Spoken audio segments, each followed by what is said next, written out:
A'udhu billahi minash shaitanir rajim. Bismillahirrahmanirrahim. Me emrin e Allahut, mëshiruesit, mëshirbërësit. Allahun e falenderojmë, prej tij falje, ndihmë, udhëzim dhe shpëtim kërkojmë.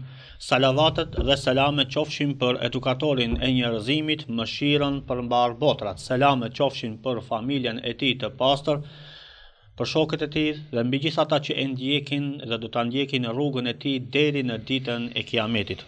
Të nderuar ju teleshikues të TV Muftinis dhe ndëgjues të Radio Vatit, jeni në valët 88.4 të Radio Vatit në emisionin fetar Këshilla e Xumas, që emetohet çdo të premte para namazit të Xumas. Unë, udhëheqësi i emisionit Irfan Sulejmani, referent në Muftinin e Shkupit, ju përshëndes me përshëndetjen e ngrohtë islame. Assalamu alaikum wa rahmatullahi wa barakatuh. Paqja, mëshira dhe begatit e Allahut qofshin mbi të gjithë ju. Mysafir të sotëm kemi hoxhën e nderuar Abdul Baki Efendi Lokmani, hatip në xhamin Bardhi në fshatin Blac. Hoxhë i nderuar, mirëserdhet në emisionin tonë të radhës Këshilla e Xumas. Tema e sotme që do të elaborojmë së bashku me hoxhën e nderuar është rëndësia e duas apo lutjes në Islam. Hoxhë i nderuar, në fillim çka mund të na thoni në lidhje me duan apo lutjen në Islam?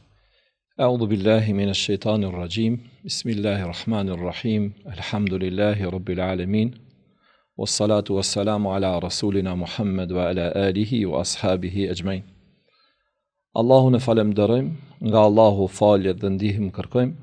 Salavatet dhe selamet vulës së gjithë pejgamberisë Muhammedit alayhi salatu wassalam ja dërgojmë. Salavatet dhe selamet qofshin mbi familjen e Rasulullahit alayhi salam, mbi shokët e tij, besnikë të drejtë dhe të sinqertë deri në momentin e fundit. Gjithashtu paqja, mëshira dhe begatia e Allahut qofshin mbi të gjithë na dhe krejt ata që e pasojmë rrugën e Kuranit dhe Sunetit. Dhash i madhi Allah që këtë rrugë ta ndjekmi deri në ditën e Kiametit. Amin. Së ju falenderoj për ftesën, elus Allahun dhe xhelal që Allahu t'ju jap bereqet, shëndet, Amin. E sukses në punën dhe angazhimin që jeni ka e bëni për të mirën e gjithë besimtarëve.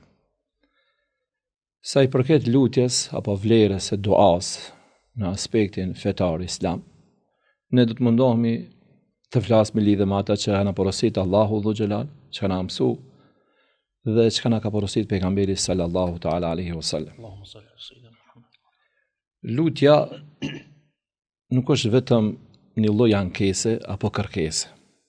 Në të gjithë dimi se kur kemi ndaj problem, i drejtohemi madhrisë Allahu dhu xhelal, dhe s'ka dyshim që Allahu na i zgjidh atë problem nëse lutja është e sinqertë.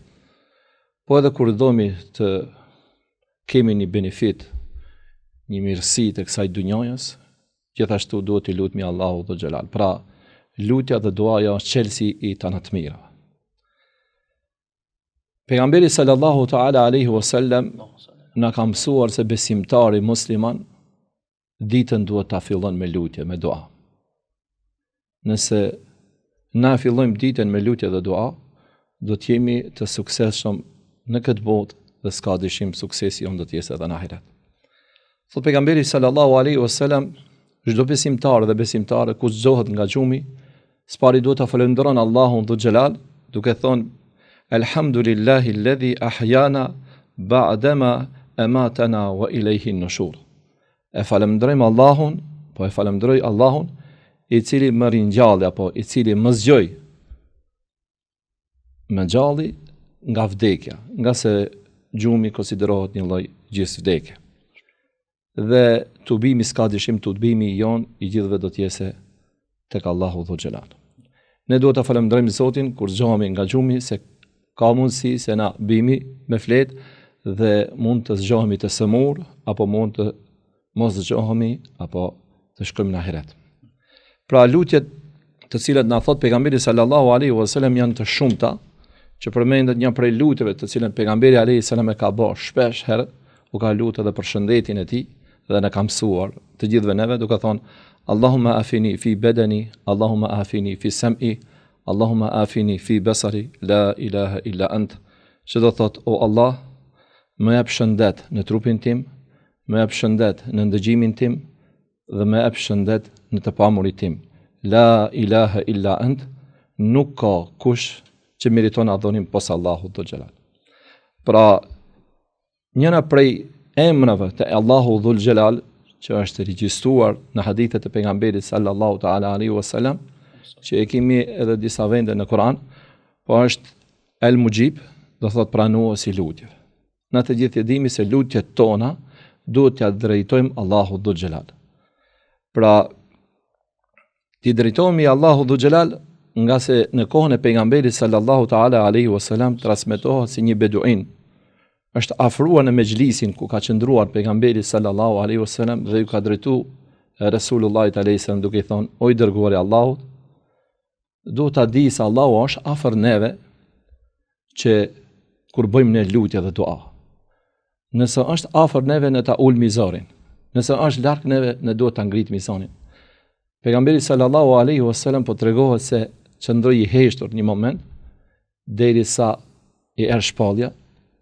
Ajeti për ajeteve të Kuranit nga suratul Baqara, ajeti 186, ku Allahu Dhul Xhelal po na thot: wa idha sa'alaka ibadi anni fa inni qarib ujibu da'wata ad-da'i idha da'an falyastajibu li wal yu'minu bi la'allahum yarshudun. Pra kur robërit e mi o Muhammed do të pyesin për mua, thuaj: fa inni qarib, unë jam afër tyre. Ujibu da'wata ad-da'i idha da'an. Unë ju përgjigjem lutjes së lutësit kur ai më lutet mua. Atë që na ka ardhur në hadithet e pejgamberit sallallahu alaihi wasallam ose gjatë historisë islame dhe gjatë leximit që ne bëjmë në Kur'an dhe marrim shembull nga e kaluara, nga pejgamberët e Allahut, po do ta cekmi këtë fjalë ujibu da'wata da'i idha da'an, i përgjigjet lutjes kur ai më lutet mua. Na duhet ta konsiderojmë të gjithë ne, kur t'i drejtohemi Allahu Dhul Xhelal, jemi të bindur se Allahu lutën do të na i pranon, vetëm lutja le të jetë e sinqertë. Kemi rastin e një pejgamberi të Allahu Dhul Xhelal, për shumë pejgamberëve, po do ta cekmi një pejgamber që ka emrin Ibrahim alayhi salatu wassalam. Rastin e Ibrahimit e dinin të gjithë na, kur ai me Haxherën dhe Ismailin i vendosi në shkretinën e Mekkës, në vendin ku nuk ishte ujë, nuk ishte gjelbrim. Mirë po, ai e boni një dua, e cila është edhe në Kur'an, ku thot: Rabbi ja'al hadha al-balada amina. O Allah, bënë këtë vend të sigurt dhe me popularizim, pra me njerëz të cilët do të qëndrojnë këtu. Pra, sot vendi ma me popularizim ose ma i vizituar në histori, apo vendi e dini se është pra Mekka. Pra edhe vendi më i sigurt, pra kjo është lutja e Ibrahimit alayhis salam. Pra prej një shkretire, prej një vendit i thatë, pa ujë, pa gjelbrim, e bëni një vend i cili të gjithë dëshirojnë të shkojnë atje. Allahu ja u mësoft inshallah.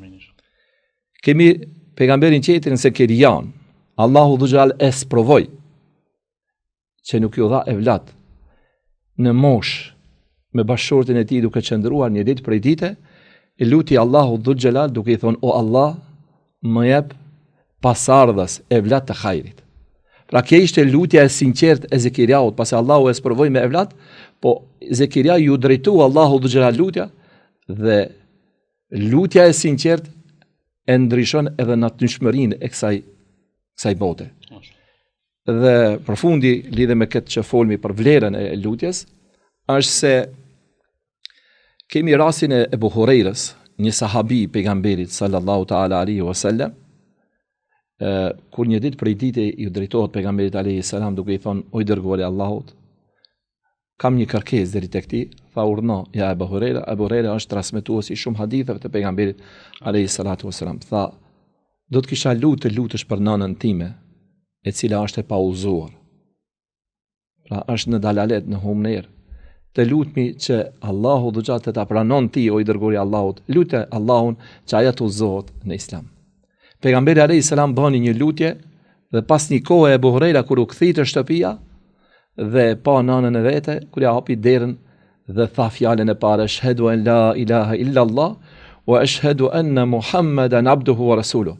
Kjo ishte kënaqësia e Ebu Hurejrës kur ndëgjoi fjalën apo shahadetin, dëshmien që deklaroi nëna e tij. Kjo është lutja e pejgamberit sallallahu ta'ala alaihi wasallam. Andaj Të gjithë vëllezër dhe besimtarë musliman dhe besimtarëve ju kisha këshilluar që të bëjmë lutje të sinqerta dhe çdo breng që kemi t'ia drejtojmë madhërisë Allahu dhe xhelal, nuk ka dyshim se Allahu lutjet tona nuk i pranon. Allahu do t'i pranon inshallah lutjet tona. Allah shpërblet o xheneruar. O xheneruar, por do t'ju apërshoj një pyetje, por besimtarët të cilët kanë dëshirë me bë lutje, dua te Allahu xheleshanu wa xhelalu. Mund të na tregoni cila është koha më e përshtatshme për të bërë dua apo lutje? Po, shumë e vërtetë se ka shumë koha të cilët janë më e përshtatshme ose më e dobishme ose që kanë ardhur në hadithet e pejgamberit alayhi salatu wassalam. Po sigurisht për interes të kohës ne do t'i cekmi disa prej tyre, të cilët besoj se do të jenë të dobishme për na dhe për të gjithë ndëgjuesit dhe shikuesit, të cilët do të ndëgjojnë këtë ligjërat. Koha më të përshtatshme për lutje ka ardhur në hadith të pejgamberit sallallahu taala alaihi wasallam, e cila është ky hadith shumë i njohur në 93-ën e natës. Pa besimtari dhe besimtare nëse zgjohet në 1/3 e natës dhe i lutet Allahu dhu xhelal që ka ardhur në hadithet e pejgamberit alayhi salam, ku thot Resulullah alayhi salatu wassalam, Allahu zbret në qiellin më të afërt të dunjës. Dhe thirr dhe thot kështu: kush më lutet mua që unë lutjen t'ja pranoj. Elhamdulillah, inshallah ka besimtar në atë kohë i luten Allahu dhu xhelal dhe nuk ka dyshim se Allahu lutjen ja pranon. E dita thot pejgamberi sallallahu alaihi wasallam, pastaj thot Allahu: kush kërkon diçka nga unë e unë t'ja jap. Ju e dini, njeriu kërkon nga njerëzit, por më kërku nga Allahu dhu xhelal, ai të jap atë që ke dëshirë më së shumti. Dhe nuk ka dyshim se Allahu t'i jap të mirat e kësaj dunjoje dhe të mirat e ahiretit. Pra, hadithi është se kush kërkon diçka, Allahu dhu xhelal thot që unë t'ja jap atë që kërkon. Dhe e treta, thot pejgamberi sallallahu alaihi wasallam, wa man yaghfiru dhunuba fa wa man yastaghfir li fa aghfir lah. Dhe kush është ai që kërkon falje e unë t'ja fali. Rastësisht vetëm se lexova ajetin kuranor, të gjithë e dimi se ai që fal është Allahu dhu xhelal. Allahu në Kur'an thot: wa man yaghfiru dhunuba illa Allah. Pra nuk ka kush që i fal gjunat posa Allahu dhu xhelal. Të gjitha njerëzit në këtë dunjë kanë mundësi me të falë, ta falin borxhin, ta falin padrejsinë që ke bën. Por mëkatet i fal vetëm Allahu dhu xhelal. Pra besimtari duhet ta shfryzon këtë kohë dhe ta lut Allahun dhu xhelal që Allahu t'ia fal gjunat në këtë kohë. Pastaj kemi koha më e përshtatshme ose më e vlefshme që pranohen lutjet është dita e xumës. Që ka në hadithet pejgamberit alayhis salam është një kohë e hajrit në ditën e xumës. Ata të cilët i luten Allahu dhu xhelal në këtë ditë, në këtë moment, Allahu dhu xhelal lutet do t'ja u pranon. Pastaj kemi ditën e Arafatit, kemi natën e Kadrit, kemi në prag të iftarit, pra kemi pas kohës së faljes së namazit, pra besimtari ose gjatë thirrjes, kur thirr ezani, a është shprasina në mes ezanit dhe ikametit, këto janë kohat e përshtatshme dhe një ana prej kohave që pranohet lutja është kur një besimtar lutet për një vllaun e vet besimtar. Kjo shumë pak praktikohet në shoqërinë muslimane. Na kur takohemi me njerëzit bëjmë lutje dhe dua parasive, po më e mira është me bë lutje kur ai nuk është prezent. Më e mira është që ai kur nuk është prezent ne të bëjmë lutje dhe dua dhe të thomi që Allahu ta uzon, ta drejton, ta forcon në qoftë se është i sëmuar, ta shëron, në qoftë se ka problemet e tjera t'i zgjidh. Pra besimtari me bë lutje për një vëlla besimtar ose një motër muslimane, me bë për një motër muslimane e cila nuk është prezent dhe ne bëjmë lutje dhe dua, ajo dua pranohet, si ka ardhur në hadithet e pejgamberit alayhis salam, një melaçe qëndron gjatë lutjes që ne bëjmë. Dhe nëse lutmi na mirë, melaçja thot edhe ti të ndodhet njëjta. Po e kundërta në qoftë se lutmi keq, edhe kundra ka mundësi me na ndodh. Pra këto janë disa momente të cilët kanë ardhur në hadithet e pejgamberit sallallahu taala alaihi wasallam. O xheneral, cilat janë kushtet e pranimit të lutjeve? Ka disa kushte, ka kushte të cilët Allahu xhaleshani pranon lutjet e besimtarit? Po sigurisht na referohemi në Kur'anit dhe hadithit e pejgamberit sallallahu taala alaihi wasallam. Për kushteve të cilët janë përmendur në për hadithet e Resulullahit alayhi salatu wasalam, që çdo send i ka kushtet e veta. Edhe këtu duaja i ka disa rregulla apo disa kushte të cilat nëse besimtari i plotson, nuk ka dyshim se ajo dua ka më pranu inshallah. Prej kushteve është çështja e sinqeritetit. Kjo është bazë elementare e çdo vepre që bëjmë na, po edhe të duaja. Pra na këtë dimi se namazi, agjërimi, Ramazani, mirë po, të gjitha këto, edhe lutja është një lloj adhurimi që nëse mungon çështja e sinqeritetit, ajo dua nuk pranohet. Por nëse është aktive dhe sinqeriteti është prezent, nuk ka dyshim se ajo lutje do të pranohet inshallah. Allahu në Kur'an thot: "Wad'ullaha mukhlisina lahuddin." Pra lutni Allahut me sinqeritet. Këtu do të ndalem me çështjen e sinqeritetit. Pra ka ardhur në hadith pejgamberit alayhis salam, Allahu nuk e pranon veprën e besimtarit nëse i mungon çështja e sinqeritetit. Pra çështja e sinqeritetit është sendi më elementar. Parimor, pra kjo është njëra prej cilët pranohet lutja. Edhe duhet të jetë prezent kur na i drejtohemi madhrisë Allahut dhe për lutmi, qoftë ajo në ibadetet tona që i bëjmë të përditshme ose lutje e përgjithshme. Si pikë ditë është bindja në Allahun dhu xhelal se ati Allahu do t'i përgjigjet lutjes së tij. Nëse na bëjmë lutje dhe kemi atë rezervën tonë, unë disa herë jam lut Allahu dhu xhelal. Dhe unë jam mundu, kam tentu, ka kohë që i lutum Allahut për një çështje. Dhe shoh se nuk ja vlen atë. Atëre kjo gabimi më i madh. Pra besimtari duhet të jetë i bindur, pasi i drejtohet Allahut dhe xhat, ndoshta do të vanohet lutja. Do të vim te ajo pikë që nuk duhet gutmi në çështjen e lutjeve për pranimin e saj se Allahu e din më së miri, mirë po sidoqoftë na duhet jemi të bindur në Allahun dhe xhelal se kur i drejtohemi Zotit, Allahu do të na i pranon. Pasi që edhe elementi i parë është çështja e sinqeritetit. Pra njeriu nuk duhet ta hup vullnetin, nga se kemi një rast prej kohës Hazreti Omerit radiallahu ta'ala anhu, që është mirë të ndëgjohet dhe të regjistrohet kjo. Hazreti Omeri ju ka thonë pranishëm, ka thonë, unë e di kur më pranohen lutjet e mia. I kanë thonë, ja emirul mu'minin. E çish e din? Tha, unë kur i lutum Allahu dhu xhelal, nëse zemra ime më dridhet dhe sitë mi lotojnë, unë jam i bindur se Allahu duan time ma pranon. Pra jemi qartë këtë rast, pra në qoftë se zemra ime dridhet dhe sitë mi lotojnë, s'ka dyshim se Allahu duan time ma pranon. Pra kjo është atë cilën e ka përmendur edhe pra një rast në kohën e Hazreti Omerit, edhe kjo inshallah na ndjek neve ose na e praktikojmë në jetën tonë përditshme, që lutjet tona t'i bëjmë me zemër, me gjumë, me bindje të Allahut dhu xhelal. Njëra prej pikave apo kushteve të pranimit të lutjes është edhe çështja e halalit, ushqimi halal. Njeriu duhet të jetë i kujdesshëm se me çka ushqehet, çka pin, çka vesh, me çka miret. A ka këtë halal apo nuk e ka? Nëse të gjitha këto i ka halal, nuk ka dyshim se Allahu do t'ja pranon lutjet. Allahu pejgamberi alayhi salatu wasallam na thonë në një hadith, inna Allaha tayyib, Allahu është i pastër dhe ai nuk e pranon pa pastërtinë. Më thënë çështja këtu ka të folet edhe për çështjen e pastërtisë shpirtërore. Pra nëse besimtari është i pastër nga mëkatet, nga gjunahet, këtë rast nga harami, nga ushqimi haram, atëherë duaja do t'i pranohet. Por nëse i zhitur në haram dhe i lutet Allahu dhu xhelal, pra na nuk thomi se Allahu nuk e pranon, po janë këto kushtet e cilet janë përmendur në hadithet pejgamberit, njëra prej kushteve për pranimin e lutjes dhe duas është edhe ushqimi halal të ruhet besimtari. Dhe e katërta është që mos nxitimi, pra atë vetëm se e përmendur pak më parë, për pranimin e lutjes. Pra besimtari nëse i bën lutje, nuk duhet nxiton se kur do t'i pranohet lutja. E inja është me u lutë Allahu dhu xhelal me sinqeritet, siç përmenda pak më parë, mi plotësuat ato kushte që janë dhe me kërku nga Allahu pranim të lutjes.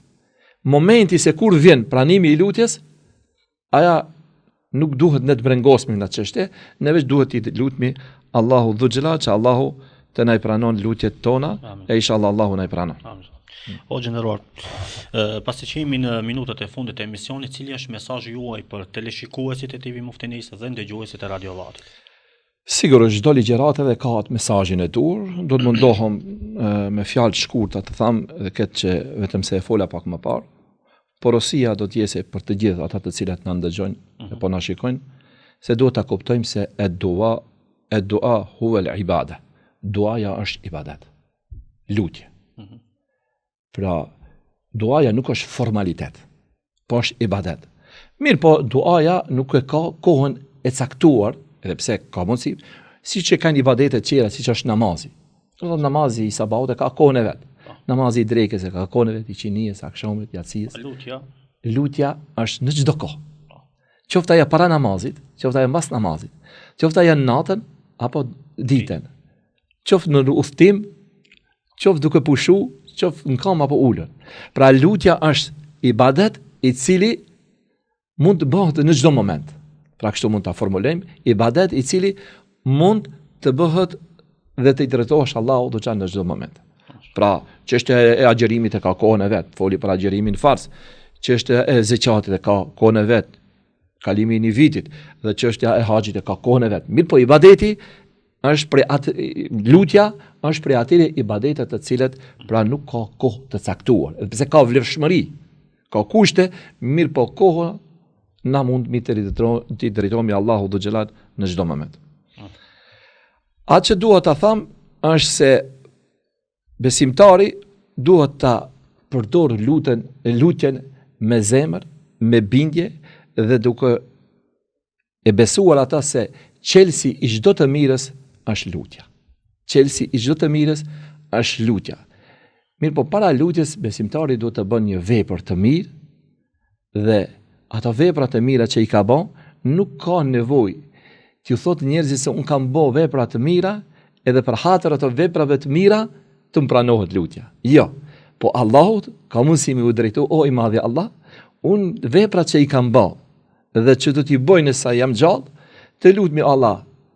Unë i kam bë për i za Zotit, po edhe këtë lutje jam duke e bë për i za Zotit dhe të lutmi, qoftë ajo sadaka, qoftë diçka tjetër, e bëj në emër të Allahut dhe o Zot më prano lutjen. Dhe nuk ka dyshim nëse na i përmbahemi kësaj që folëm dhe asaj që s'kpatu mundësi ta flasmi, atëre lutjet tona do të na i pranon. Inshallah Allahu lutjet tona të na i pranon. Nga të këqijet Allahu të na largon, mendimet tona mes në një qetit i Allahu të na i përmison dhe inshallah me din dhe iman, Allahu shpirtin ja dorëzoj. Amin. O gjendëruar, Allahu i shpëleft për elaborimin e temës dhe shpresojmë që këshillat e juaja kanë qenë të dobishme për teleshikuesit e TV Muftinis dhe ndëgjuesit e Radio Vatit. Faleminderit. Të nderuar ju teleshikues të TV Muftinis dhe ndëgjues të Radio Vatit, këtu është fundi i këtij emisioni ku misafir kishim hoxhën e nderuar Abdul Baki Efendi Lokmani. Deri në emisionin e radhës mirëmbëjtje. Allahu na pranoft të gjitha lutjet dhe ibadetet. Assalamu alaikum wa rahmatullahi wa barakatuh.